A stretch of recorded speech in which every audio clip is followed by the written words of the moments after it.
Sectores completamente a oscuras y graves problemas en la recolección de basura. Son solo algunas de las complicaciones que denuncian los vecinos de Graneros y responsabilizan a la gestión del saliente alcalde.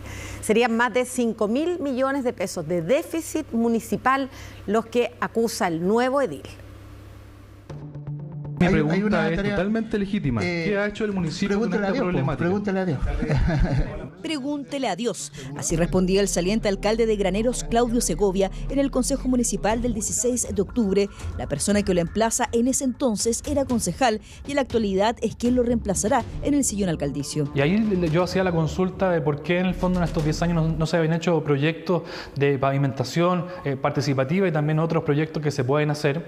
Y en esa línea, ¿cierto? Recibo la respuesta por parte de él que por qué no le pregunto a Dios. Eso es muy grave lo que está haciendo, muy grave lo que está haciendo. Pregúntale al Señor y pídale un consejo para que no hable tanta lecera. Mire, estamos haciendo una presentación.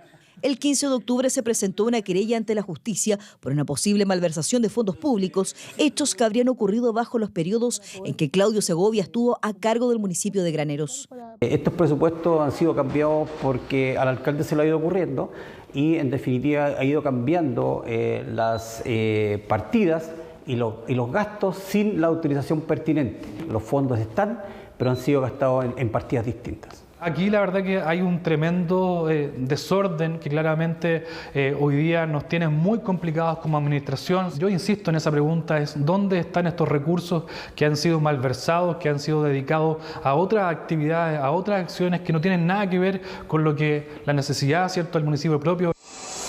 Es decir, se formaría una suerte de bicicleta financiera al mal utilizar recursos con finalidades distintas a las asignadas en el presupuesto, sumado a una supuesta falta de mecanismos de control internos. Tenemos al final del día un sistema súper poco regulado, donde el alcalde hace lo que quiere, donde Contraloría no tiene ni una capacidad para fiscalizarlo, donde ellos pueden pasar plata o sacar recursos y ponerlos en fundaciones, en asociaciones, en corporaciones, en juntas de vecinos que manejan ellos mismos. El sistema está muy direccionado a que tú puedas hacer fraudes y no te vaya a pasar nada. Pero estos antecedentes no serían algo nuevo. Otros concejales interpelaron a la ex autoridad en los consejos municipales para conocer el destino de esos recursos. En una oportunidad presentamos al Consejo Municipal que era impresentable y vergonzoso que se invirtieran recursos de educación, imagínate, en el arriendo de un árbol de Navidad. Y en este caso, que fue impresentable, que se metieron recursos de educación en el arriendo de un árbol de Navidad por más de 23 millones de pesos. Una serie de problemas económicos habrían acarreado deudas con prestadores de servicios a la comunidad, como lo son con la empresa dueña del relleno sanitario. Entonces siguió pagando y se acumuló la deuda. Tenemos una deuda histórica en este momento con lo que es el depósito de la basura domiciliaria, que es preocupante. También yo estaba en la acta del Consejo Municipal en reiteradas oportunidades solicité la información que muchas veces se negó y no se entregaba. A esa deuda se sumarían otras como la luz. En el tema SGE, hoy día en nuestra comuna tenemos varios lugares, el paso bajo nivel, que es un paso quizás emblemático en nuestra comuna, hoy día se encuentra sin luz y en ese sentido totalmente, ¿cierto?, afectada a nuestra comuna. Así también hay barrios que lamentablemente no tienen luz pública porque existe esta problemática. Así, a oscuras, están en sectores de la población Capricornio, El Bosque y Villa San Benito. Por el atraso en el pago de la electricidad, no hay iluminación en la vía pública. Lo primero fue llamados de clubes deportivos que no contaban con el suministro de energía eléctrica en sus campos deportivos, en sus sedes sociales, y también ya el problema que se fue presentando con el alumbrado público en diversos sectores de Graneros. La Contraloría General de la República, en su informe final de diciembre de 2022, a través de una auditoría que comprendía los años 2018, 2019 y 2020, ya detectaba irregularidades en materia de subvenciones escolares. Así lo señala este documento de la entidad fiscalizadora.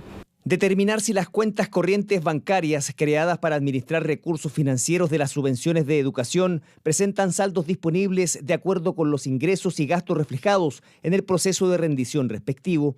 Un déficit de cerca de 5.000 millones de pesos, en donde efectivamente el municipio ha venido arrastrando desde esta administración, ¿cierto? Todos los meses, ¿verdad?, una cantidad importante de recursos, en donde se tienen que traspasar recursos del presupuesto municipal, ¿verdad?, al presupuesto de educación.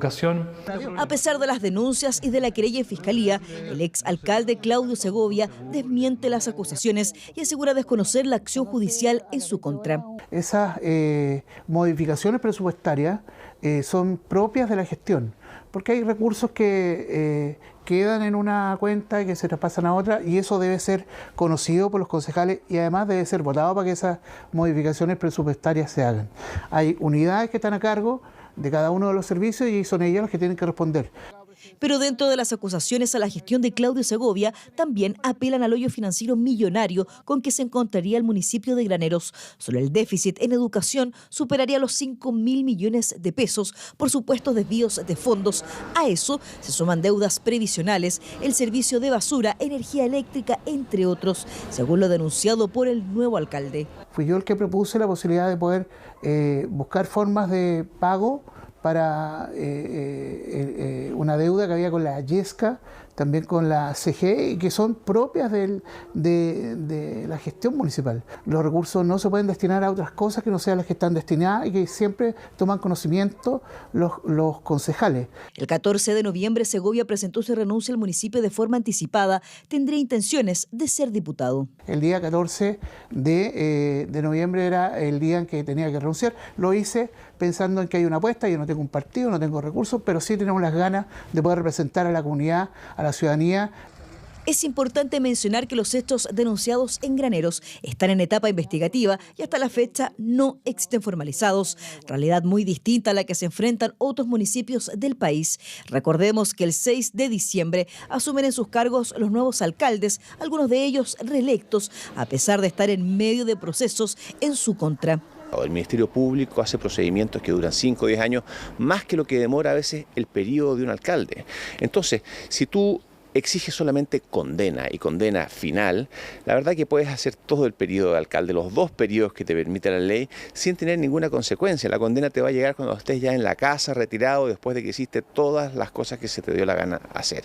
Jorge del Pozo, reelecto en Chillán Viejo, es acusado por violencia intrafamiliar. Su par de Victoria, Javier Jaramillo, por delitos de connotación sexual. Este último podría incluso no asumir el cargo, puesto que cuenta con la medida cautelar de arresto domiciliario total, lo que le impediría cumplir sus funciones. La defensa había solicitado su revocación y a su vez el Ministerio Público había insistido en su petición de que se decretara la medida cautelar de prisión preventiva. Ponderados los antecedentes, la Ilustrísima Corte de Apelaciones decidió mantener el arresto domiciliario total. A ellos se suman Mario Mesa en Linares, investigado por fraude al fisco, al igual que Miguel Araya en Buin. En Coronel a Boris Chamorro se le imputa el delito de cohecho reiterado. Si bien todos los casos expuestos en esta nota están en etapa investigativa en Fiscalía, instalan la pregunta de si debería ser un requisito mínimo para optar a cargos públicos el no estar acusado por ningún tipo de delito ante la justicia.